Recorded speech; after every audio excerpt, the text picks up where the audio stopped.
और फिर कोरोना वाली लेयर फिर से इतनी गर्म हो जाती है? ये सवाल अभी भी एक मिस्ट्री है साइंटिस्ट के लिए। हो सकता है आदित्य L1 का स्पेस मिशन यहाँ कुछ राज खोलेगा। साइंटिस्ट ने अपनी अलग अलग थ्योरीज बनाई है इसके पीछे रीजनिंग को लेकर, लेकिन फॉर श्योर कोई भी अभी नहीं जानता है कि एग्जैक्ट रीजन क्या है। जब हम सूरज को धरती से देखते हैं तो यूजुअली हमें फोटोस्फीयर की लेयर दिखती है, लेकिन जब सोलर एक्लिप्स होता है तो एक रेडिश ग्लो हमें दिखता है सोलर एक्लिप्स के अराउंड, तो वो क्रोमोस्फेयर की लेयर होती है। और टोटल सोलर एक्लिप्स में वो लेयर भी छुप जाती है और सिर्फ कोरोना की लेयर दिखती है। बहुत ही फेंट सा एक हेलो टाइप का बन जाता है सन के अराउंड। आदित्य L1 का मिशन है सन की ऊपर की 3 लेयर्स को स्टडी करना, फोटोस्फीयर, क्रोमोस्फीयर और कोरोना। लेकिन सूरज से लाखों किलोमीटर दूर आखिर ये किया कैसे जाएगा? इस पर मौजूद इंस्ट्रूमेंट्स की बात करने से पहले हमें समझना पड़ेगा कि सूरज से क्या क्या चीजें बाहर निकलती हैं। सबसे पहले हीट और लाइट तो हम सब जानते हैं कि सूरज से निकलती है, ये तो बड़ा ऑब्वियस है। इसके अलावा सूरज से हर प्रकार की इलेक्ट्रोमैग्नेटिक रेडिएशन निकलती है। इसमें ना सिर्फ हमारी विजिबल लाइट जो हमें आंखों से दिखती है, बल्कि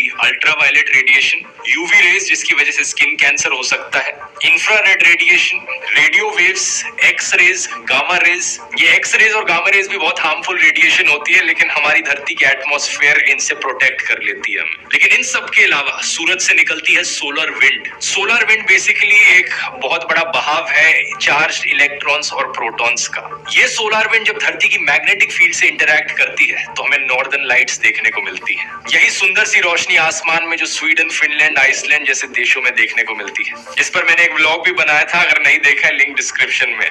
इसके अलावा सूरज से निकलते हैं कोरोनल मास इजेक्शंस, CMEs। ये सोलर विंड और मैग्नेटिक फील्ड्स के बहुत बड़े बर्स्ट्स होते हैं। फिर निकलते हैं सूरज से कभी कभार सोलर फ्लेयर्स, जो लाइट और एनर्जी के बड़े इंटेंस फ्लैशेस होते हैं। कई साइंस फिक्शन फिल्मों में अक्सर सोलर फ्लेयर्स का मेंशन किया जाता है, जैसे कि 2012 या नोइंग जैसी फिल्में, जिनमें एक भयंकर सोलर फ्लेयर निकलता है जिसकी वजह से पूरी दुनिया खत्म हो जाती है। अब इन्हीं सब चीजों को मेजर करने के लिए आदित्य L1 पर 7 इंस्ट्रूमेंट्स लगे हैं, जिन्हें 7 पेलोड्स कह सकते हो। पहला, visible emission line coronagraph, short में वेल्क। ये कोरोना लेयर को स्टडी करेगा और कोरोनल मास इजेक्शंस को ऑब्जर्व करेगा। दूसरा, solar ultraviolet imaging telescope, short में सूट। ये सूरज की फोटोस्फीयर और क्रोमोस्फीयर की इमेजिंग लेगा अल्ट्रावायलेट स्पेक्ट्रम में। तीसरा, solar low energy X ray spectrometer, short में सोलेक्स। और चौथा, high energy L1 orbiting X ray spectrometer, short में हीलियोस। ये दोनों सूरज से निकली एक्सरेज को स्टडी करेंगे, स्पेशली सोलर फ्लेयर्स में जो एक्सरेज निकलती हैं। पांचवा, Aditya solar wind particle experiment, short में एस्पेक्स। और छठा, plasma analyser package for Aditya,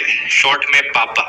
ये दोनों सोलर विंड को स्टडी करेंगे। आखिरी पेलोड है मैग्नेटोमीटर MAG, जिसका काम है मैग्नेटिक फील्ड्स को मेजर करना, वो मैग्नेटिक फील्ड्स जो इस L1 पॉइंट पर आ रही हैं। तो इन 7 में से 4 पेलोड्स डायरेक्टली सूरज को स्टडी करेंगे और बाकी 3 पेलोड्स उस L1 पॉइंट के आसपास मेजरमेंट्स लेंगे। ये चीज अब आप समझ ही गए होंगे कि धरती से बाहर निकलना जरूरी है इन मेजरमेंट्स को लेने के लिए, क्योंकि धरती की एटमॉस्फेयर बहुत सारी रेडिएशन, एक्सरेज और अलग अलग चीजों को धरती के अंदर आने से रोकती है, जो कि इंसानों के लिए अच्छा है लेकिन एक्चुअली में स्टडी करने के लिए अच्छा नहीं। बाकी और सन की मिशंस की बात करी जाए तो साल 2018 में नासा ने पार्कर सोलर प्रोब लॉन्च किया था in collaboration with European space agency. इसका मकसद था सन की जो कोरोना की लेयर है उसके साथ डायरेक्ट कांटेक्ट बनाना। इसके अलावा एक सोलर ऑर्बिटर भी था जो नासा और ESA के द्वारा लॉन्च किया गया था 2020 में। सबका मकसद एक कि हम सूरज को बेहतर समझ पाए और स्पेशली सूरज से बाहर निकलने वाली जो हानिकारक रेज है इन्हें हम बेहतर समझ पाए। यहाँ अगर आप जानना चाहते हो कि